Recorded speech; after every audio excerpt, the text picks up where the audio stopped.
What's up guys, Bird Game here, back with some more AFK Journey, and today we're going to be talking about the end of this Waves of Intrigue season coming up very quickly. We are now roughly 10 days away from that transition to the new season, and some of you guys like me might have been sitting on their season S level and A level swap tickets for quite a while. Now remember, these S level ones cannot be used on Celestial and Hydrogen, so they are only purely the regular 4 faction heroes, and being able to use them. And I want to talk about today who are the targets you should be focusing on, because I built everybody at some point. I even took the time and I used my A level swap to swap into Bonnie, because I do think Bonnie is going to be good.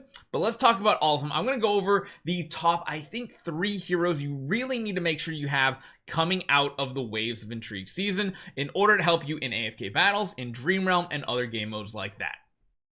So starting off, I'm going to go with my #1 choice on this season, and it does so happen that this is one of the S level heroes. I do think overall S level heroes were more powerful than A levels. However, there are some useful A levels that we're going to talk about. Sonja is one, or Sonja, sorry, I always say Sonja. I know it's Sonja. It's just for some reason in my head it sticks with me. She's probably one of the best heroes you can have on your account, especially for free to play and low spenders, because, well, the places she really thrives the most in is going to be PvE boss modes like Dream Realm, and of course like battle drills against the guild. So this is a really good thing because it really comes down to her Crimson Covenant ability. When the battle starts, she forms a covenant with 2 allies placed to her left and right, prioritizing those in front, increasing their attack and physical and magic defense. That is absolutely amazing. The fact that you can increase the attack is amazing, and when you do build her further and further, you know, she has some self-healing. When you get her to Mythic Plus and you get her exclusive unlock, she also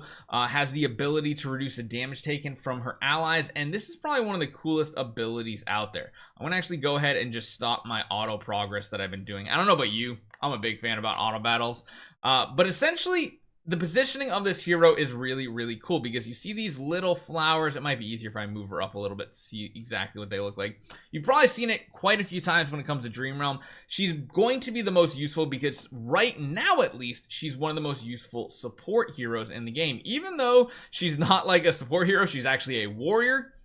She provides both damage and survivability to 2 of the heroes that she's linked up with. And you'll notice here, she prioritizes the front target over the back target with her positioning. So it's really cool. But this hero becomes very strong, especially in these melee heavy cleaves.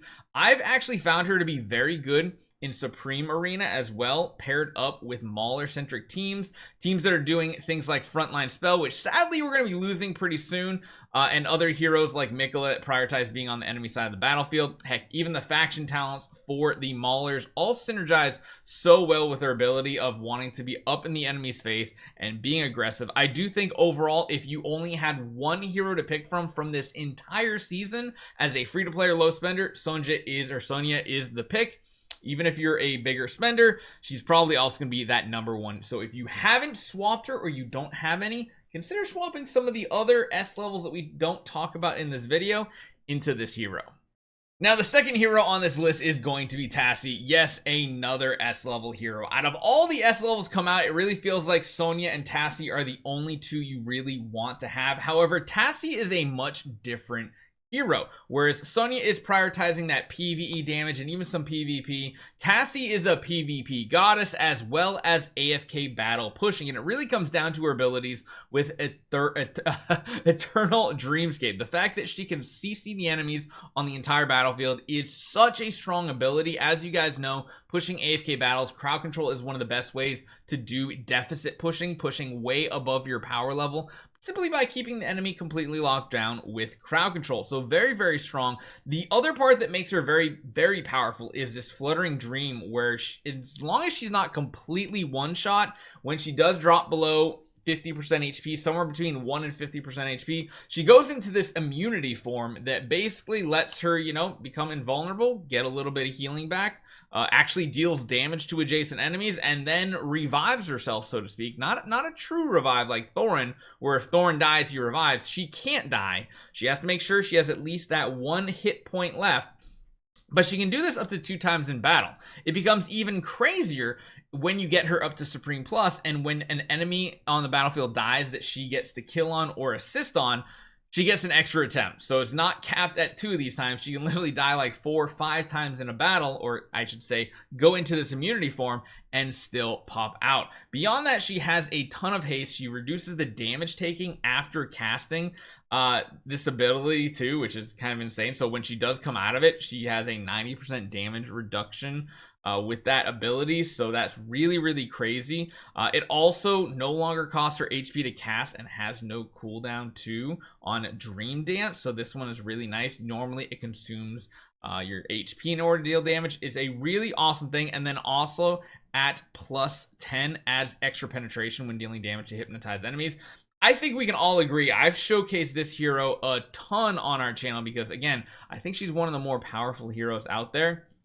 And adding her into CC comp teams are really powerful. I really like pairing Tasi with heroes like Taylene on the battlefield, as well as, you know, giving extra energy to her from Freesto, using whatever the season or non-season artifact is that's going to let her get to her ultimate faster. Because you can see, she might take some damage because she does teleport around. She goes to some kind of sticky situations here or there. But really it comes down to her crowd control and everything. I haven't pushed these regular stages in a while, which is why we're kind of kicking their butt. But the ability for her to teleport all over the battlefield is amazing. Not only that, like I said, Sonja can be useful in PvP, but she's not like the tippity top of the best.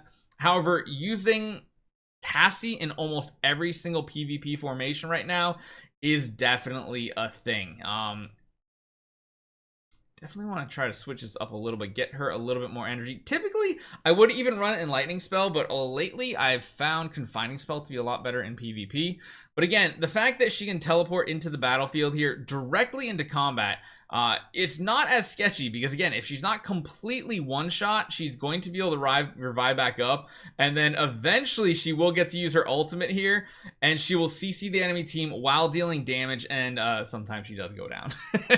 She does definitely go down. It really depends on the team compositions and what you're going up against, but the fact that she can kind of die 2 to 3 times in a PvP scenario does end up being a very powerful thing, and the fact that it doesn't instantly get one shot most of the time is very strong. If you're looking for a hero for PvP, for AFK battle pushing, she's going to be one of the best ones for you. However, if you're not a spender, PvP is a little bit more off the table now with the potential Paragon changes, so keep that in mind.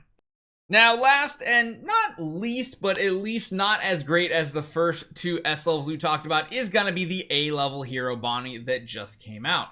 Initial impressions were decent. We figured she'd be good in scenarios where there were multiple enemies dying, and it does turn out that in AFK battles, she's a very strong hero.